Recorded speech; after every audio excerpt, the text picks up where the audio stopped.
23-24 में तो पुल गिरा ही। अब माननीय मुख्यमंत्री से यह जानना चाहता हूं कि बाकी का स्ट्रक्चर का डेट तय किया जाए कि कब तक गिरेगा। सिंगला कंपनी पर कोई भरोसा नहीं रहा।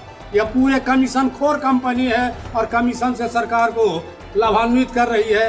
सुल्तानगंज के लोगों का अरमान था कि पुल बनेगा, उत्तरी बिहार और दक्षिणी बिहार जुड़ेगा, लेकिन उसके अरमान को इन्होंने कुचल दिया। माननीय मुख्यमंत्री जी में अगर थोड़ी सी भी रह गई है इज्जत तो कृपया सिंगला कंपनी को अविलंब ब्लैक लिस्टेड करें और दूसरी कंपनी को पुल निर्माण का ठेका दें।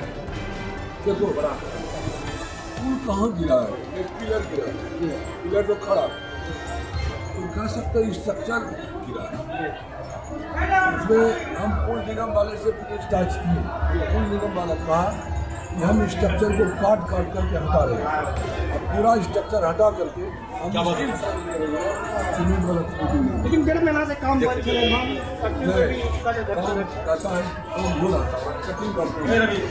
क्या लग रहा है सर, कब तक ये चालू हो जाएगा? अगली डेडलाइन? कोई डेडलाइन अभी तक? हम तो चाहते हैं कल चालू हो। मेरी सरकार आप है तो अच्छे ही पूछे गए तो बताए गए, हम बात बराबर ही कर रहे हैं। अभी पुल निगम वाला का बड़ी कसित बात क्या इस पर जांच भी चल रही है सर? क्या जल्दी से आपने स्टेटमेंट दी है, इसका हम जांच करवा लेंगे। आपके स्टेटमेंट को हम सही मान लेंगे, ऐसी बात नहीं है। जल्दी से हम जांच करा लेंगे। उम्मीदों का पुल था, आशाओं का पुल था, क्षेत्र के विकास का पुल था, श्रावणी मेला में जो कांवरिया आते हैं उनकी सुविधाओं का पुल था।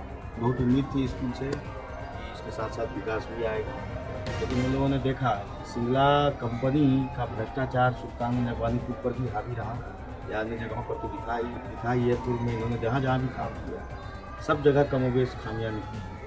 हम लोगों का मांग होगा कि इस कंपनी को ब्लैक लिस्टेड करते हुए नई कंपनी को अविलंब काम दिया जाए और नए डिजाइन के साथ गंगा माँ की पूजा अर्चना करते हुए इस पुल का पुनर्निर्माण यथाशीघ्र शुरू करवाएं। कई बार कहा गया इसे ब्लैक लिस्टेड कर दिया जाए, लेकिन अभी तक नहीं किया गया। इस पर क्या कहें? तो जनता देख रही है, जनता देख रही है कि शहंशाह और नौकरशाह क्या कर रहे हैं। समय आने पर जवाब भी मिलेगा। सबसे अलग बनने जा रहा था डॉल्फिन अटकलियाँ खेलते हुए आदमी लोग देखते हैं इसको, यात्री लोग देखते हैं। अभी जो जल समाधि जिस पायदारी है वह डॉल्फिन को देखने के दृष्टिकोण से बनाया जा रहा था और वह पिछले 4-5 दिन से धीरे और जल समाधि की ओर अग्रसर था, जिसमें तौर पर जल समाधि ले ली।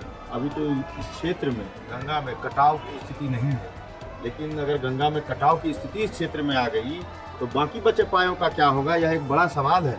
और सुल्तानगंज का सवाल है, यह अगवानी का सवाल है, यह पूरे अंग क्षेत्र सीमांचल और मिथिलांचल का सवाल है यह। इसलिए सरकार को इसका जवाब भी देना चाहिए। आखिर आप करना क्या चाह रहे हैं, स्पष्ट कीजिए सरकार। एसपी सिंगला कंस्ट्रक्शन के द्वारा भागलपुर में बनाया जा रहा है, उस पर भी बिल्कुल वहाँ भी उसको बैन करके उससे काम वापस ले लेना चाहिए।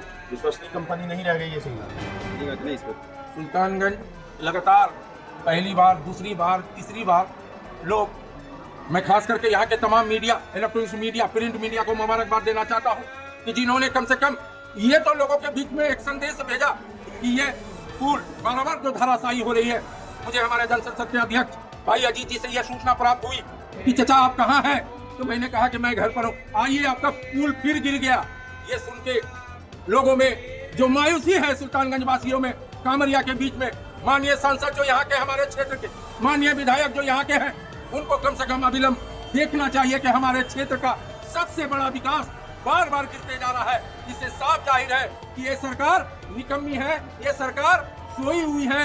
ये पुल ये सरकार को ले बैठेगी। आने वाला समय में आपने देखा होगा, मीडिया के सहारे पढ़ा होगा, रेडियो के सहारे सुना होगा, टीवी के माध्यम से देखा होगा कि दर्जनों पुल धराशायी हो रहे हैं। क्यों हो रहे हैं? 18 साल लगातार नीतीश कुमार के मंत्रिमंडल में एक ऐसे मंत्री है श्रवण कुमार जो ग्रामीण विकास मंत्री है, उनका विभाग नहीं बदलता है। इसलिए पुल जो गिरना शुरू हुआ है वो गलत सामग्री के कारण गलत इस्तेमाल किया गया है, इसलिए पुल का गिरना है। सामग्री आपका घटिया से घटिया चल रहा है।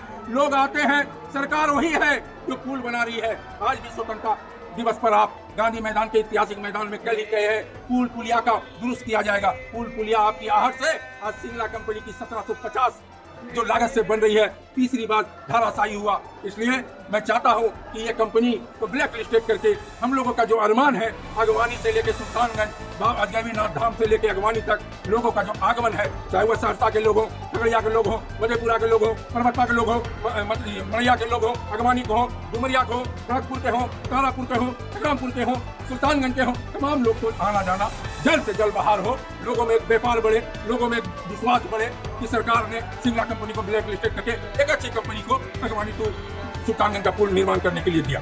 निर्माण कंपनी द्वारा कहा गया था अगले साल ये चालू हो जाएगा, लेकिन अभी तक क्या लग रहा है? हमें लग रहा है कि ये निर्माण कंपनी उसी दिन चालू होगा जब हमारे लोगों को जो जमीन अधिग्रहण किया गया है, उसमें हमारे अल्पसंख्यक के बहुत लोग हैं जिनका जमीन लिया गया है, जिनको जेल भेजा भी गया था, आज तक उनको मुआवजा नहीं मिला है। हमारे अगल बगल के और भी समाज के लोग हैं, अभ्युगत के लोग हैं और बहुत सा समाज के लोग हैं, मुआवजा तक नहीं मिला। अब मुआवजा भी दीजिए, अब पुल जल्द से जल्द दूसरे कंपनी से बनाइए जिससे आगे हम लोग का चालू रहे। परिचय। मैं नगर अध्यक्ष राष्ट्रीय जनता दल मोहम्मद अफरोज आलम सुल्तान।